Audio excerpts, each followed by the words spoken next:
श्री स्वामी समर्थ. स्वामी महाराज तुमच्या सर्व चांगल्या इच्छा पूर्ण करो ही स्वामींच्या चरणी प्रार्थना करते आणि आजच्या या नवीन व्हिडिओला सुरुवात करते.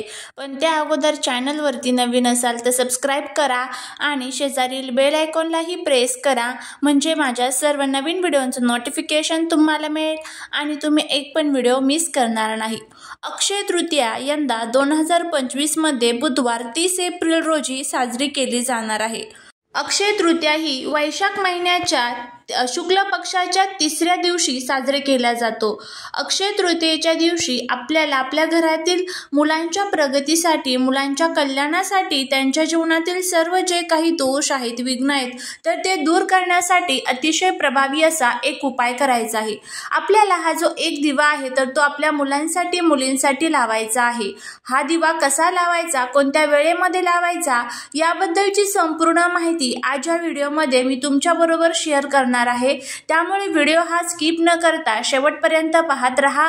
चॅनलवरती नवीन असाल तर सबस्क्राईब करा आणि असेच नवनवीन व्हिडिओ बघण्यासाठी बेल आयकॉनलाही प्रेस करा, म्हणजे माझ्या सर्व नवीन व्हिडिओंचं नोटिफिकेशन तुम्हाला मिळेल आणि तुम्ही एक पण व्हिडिओ मिस करणार नाही. त्याचबरोबर कमेंटमध्ये जय माता लक्ष्मी लिहायला विसरू नका, जेणेकरून माता लक्ष्मीची तुमच्या कुटुंबावरती भरभरून कृपा होईल. अक्षय तृतीया हा 3.5 मुहूर्तापैकी एक मुहूर्त मानला जातो आणि हा दिवस आपल्या हिंदू धर्मात अत्यंत महत्त्वाचा मानला जातो. अक्षय तृतीयेचा दिवस वैशाख महिन्याच्या शुक्ल पक्षातील तृतीयेला साजरा केला जातो. या दिवशी केलेले कोणतेही शुभ कार्य अक्षय म्हणजेच अविनाशी मानले जाते.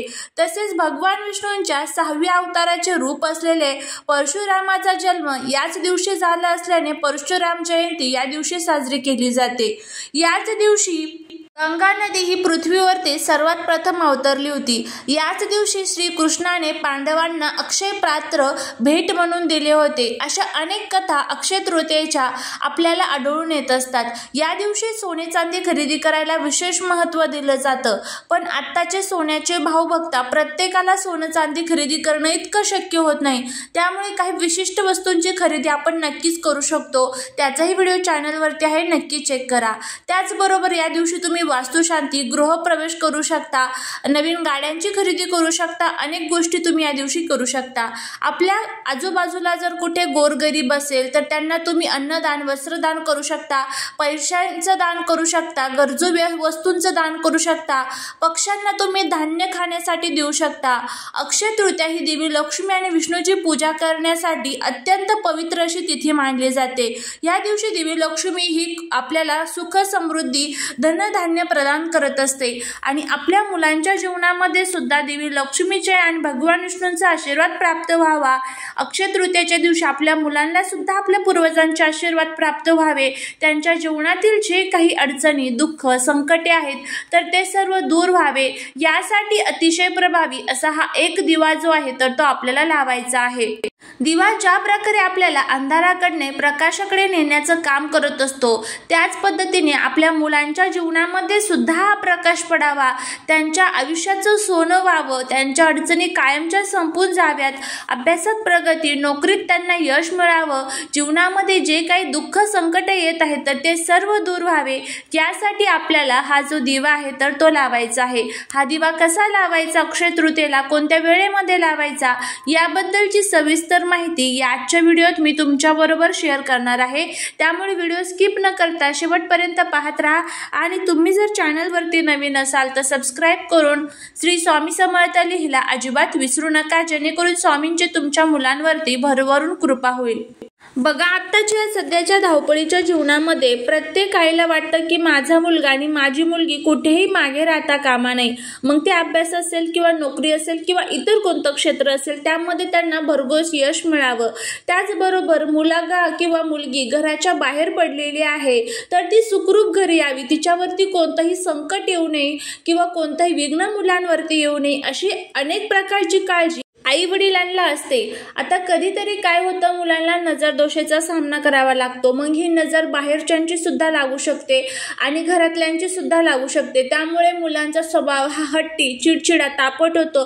मुलांचं अभ्यासामध्ये लक्ष लागत नाही। काही वेळेस तुम्ही असं सुद्धा बघाल की काही मुलं खूप हुशार असतात अभ्यासामध्ये, पण अचानकच त्यांचं अभ्यासातलं लक्ष विचलित होतं।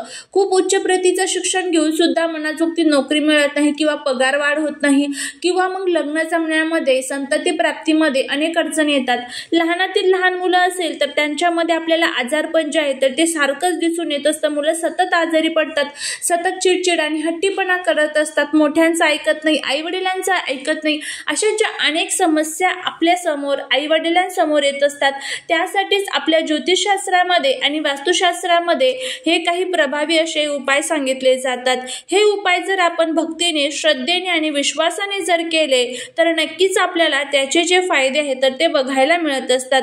तर अशाच पद्धतीने आपल्याला हा जो एक उपाय आहे तर तो करायचा आहे। आपल्याला आपल्या मुलांसाठी हा जो एक दिवा आहे तर तो लावायचा आहे। आता हा दिवा कसा लावायचा याची संपूर्ण माहिती आपण घेऊया। जर घरामध्ये आईला पिरियड्स वगैरे असेल तर वडिलांनी हा दिवा लावला तरीही चालेल, काहीच अडचण नाही। सुतक वगैरे असेल तर तुम्हाला हा दिवा लावता येणार नाही। वयाची कोणतीही मर्यादा नाहीये, इथे कोणत्याही वयाच्या मुलांसाठी तुम्ही हा दिवा लावू शकता, मुलींसाठी लावू शकता, काहीच अडचण नाहीये। त्याचबरोबर बघा, जर मुलं बाहेरगावी शिक्षणासाठी असतील तर हा उपाय कसा करायचा तेही सांगणार आहे, त्यामुळे स्किप न करता शेवटपर्यंत पाहत राहा। यासाठी तुम्हाला थोडंसं गव्हाचं पीठ जे असतं तर ते घ्यायचं आहे आणि गव्हाचं पीठ मळत असताना त्यामध्ये तुम्हाला मीठ जे आहे तर ते चुकूनही टाकायचं नाही, थोडीशी हळद टाकायची आहे, थोडंसं घट्टसर कणिक मळायचे आहे आणि यापासून तुम्हाला थोड्याशा मोठ्याशा आकाराचा दिवा तयार करून घ्यायचा आहे। एखाद्या प्लेटमध्ये किंवा पेपरवरती थोडेसे तांदूळ ठेवायचे आहे, त्यावरती हा दिवा ठेवायचा आहे। दिव्याला 4 मुखी तुम्हाला बनवायचा आहे, कारण चारही दिशेने जी काही नकारात्मकता मुलांपर्यंत येत आहे तर ती दूर व्हावी, चारही दिशेने मुलांची प्रगती व्हावी, यासाठी 4 मुखी दिवा हा तुम्हाला प्रज्वलित करायचा आहे।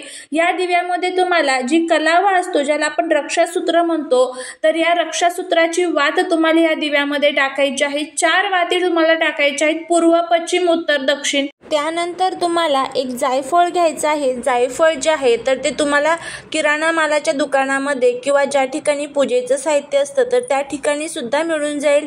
जायफळामध्ये वाईट शक्ती जी आहे तर ती शोषून घेण्याची खूप मोठ्या प्रमाणामध्ये ताकद असते।